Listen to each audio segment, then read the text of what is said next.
ही लहान अमावस्या नाही आहे, खूप मोठी अमावस्या आहे. ह्या दिवशी केलेलं दान कधीच वाया जात नाही, 100 पटीने त्याचं फळ मिळतं.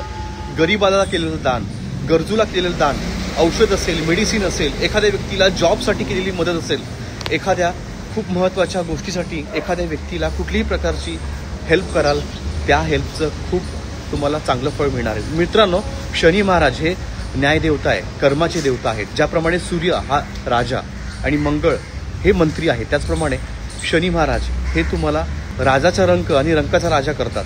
तुमचं कर्म तसलं पाहिजे, तुमची नियत तशी पाहिजे. मित्रांनो, या दिवशी तुम्ही एखाद्या गरीब व्यक्तीला, कुठल्याही गरजूवंताला खाण्याचे पदार्थ, तळलेले पदार्थ, पाणी, त्याचप्रमाणे तेल दान नक्कीच करू शकता.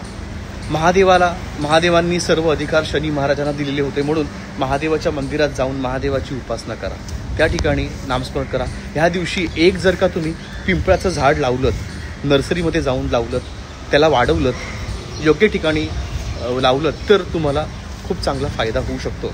तुमच्या जीवनातल्या अडीअडचणी कमी होतील. त्याचप्रमाणे पितरांचा आशीर्वाद तुम्हाला मिळेल.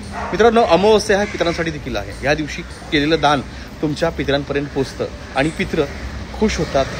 त्याचसोबत पिंपळा झाडाच्या इथे एक दिवा नक्कीच लावायचा आहे. शनी महाराजांच्या मंदिरात जाऊन त्या ठिकाणी नक्कीच तेल अर्पण करायचं आहे आणि झालेल्या चुकांच्या माफ्या मागायच्या आहेत. धन्यवाद.